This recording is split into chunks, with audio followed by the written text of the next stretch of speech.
ఇక ఆయన రైతు భరోసా ఉంటుందో ఉండదో అని ఒకటే ముండమూసినట్టు ఆయన మాట్లాడుతూ ఉన్నాడు బండి సంజయ్.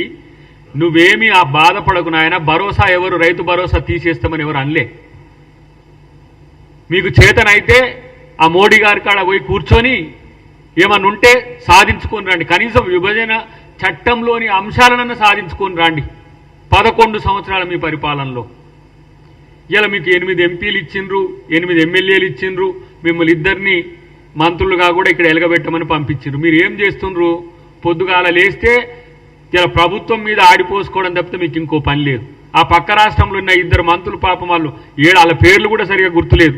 ఆంధ్రప్రదేశ్లో ఉండే కేంద్ర మంత్రుల పేరు. వారు పోయి ఏ విధంగా లక్షల కోట్లు, ఇలా మొన్న 1,00,000 కోట్లు దానికి అమరావతికి, వాళ్ళని చూస్తే సంతోషం అనిపిస్తుంది అట్లీస్ట్. ఎందుకంటే మనతో విభజించబడి ఆర్థికంగా నష్టపోతున్నామన్న ఆంధ్రప్రదేశ్ కొరకు అక్కడ ఉన్న బీజేపీ మంత్రులు కొట్టాడుతున్నారు. మీరేం చేస్తున్నారు? బూడిద ఇక్కడ.